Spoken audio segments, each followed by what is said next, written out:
Helldivers! Cyberstan is in dire need of more of well-equipped Helldivers. So I have decided to implore myself and to educate you on what I consider to be the best warbonds to prioritize and which ones to ignore because they're totally useless. Hello. Alright, let's start off with the first warbond you should aim to get, which is always Helldivers Mobilize. Let's be honest, pros and beginners can agree that this is the basic standard for what you should have as a Helldiver. Let's be real. And while you're working on these warbonds, you should also make sure you are going to your ship management console, going to your ship modules and upgrading these with your samples. Like I do. And then going into your stratagems and also buying a lot of stratagems for yourself. Get the Eagles first. That's my advice, because while Eagles may be handicapped by the fact that there may be anti-air artillery, orbitals take a long time for cooldown, and Eagles are more practical to deploy and are faster at doing whatever.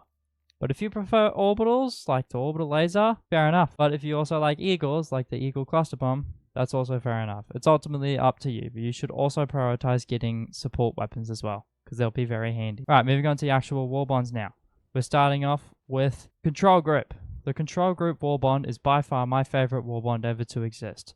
Not because of this page, not because of this page, but because of this page and this thing right here, the Warp Pack. The Warp Pack is going to make you getting these next warbonds so much easier. You'll be able to go into trivial missions all by yourself. You'll be able to move at the speed of light. Well, not at the speed of light, but on a wide variety of terrain. You're going to be able to move faster than the Jump Pack or anything else, or the FRV, because you can warp through things. With the Warp Pack, you'll be able to go into bunkers by yourself. You'll be able to dodge charges by yourself. You can explode enemies by yourself, and it'll just be an overall easy experience for you to get these next warbonds. That's why I suggest getting the Control Group warbond first, just for the Warp Pack. Next, I suggest getting the Dust Devils warbond, because you get one of the most powerful guns in the game, the Coyote. It's not an overly explosive like bah bah bah bah bah. It's just the fact that its bullets can set things on fire is very helpful. So maybe go to this first page initially, and then work yourself up towards the Siege Breakers warbond.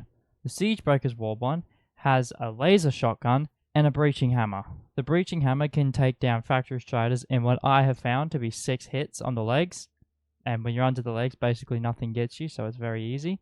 It can take out bot fabricators, it can take out hulks, it can take out war striders. It can take out basically anything, except a Hive Lord. Actually, I don't know if it can take out a Hive Lord. Probably can. But it's also got a very powerful belt-fed grenade launcher at the end of it, so that'd be a nice pleasant surprise.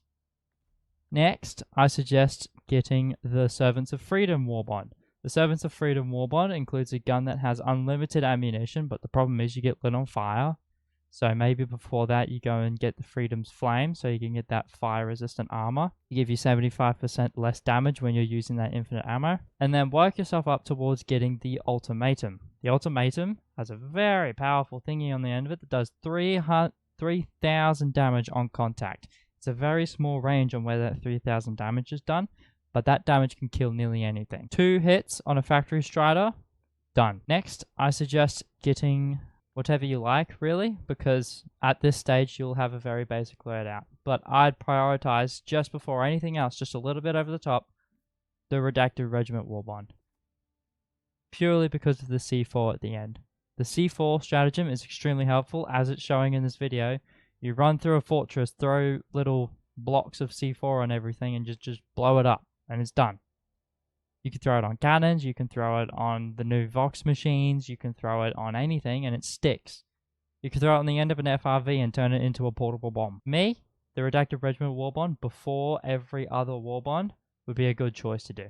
But after that, it's truly up to you and how you play the game. It's how you style the game, it's how you run through the game. I have learned and discovered that depending on where you are, depending on what enemies you're facing, what weather is there, different things will offer different advantages.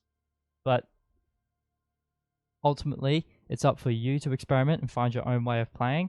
And frankly, I think these suggestions work out as a good general basis, so you have a wide variety of weapons for different scenarios. I'm not saying directly follow this. Of course, you can break it. I'm not telling you what to do. I'm not your mum. But I am just saying that this is what I find to be useful, and this is what I think everyone should try. Thank you for watching.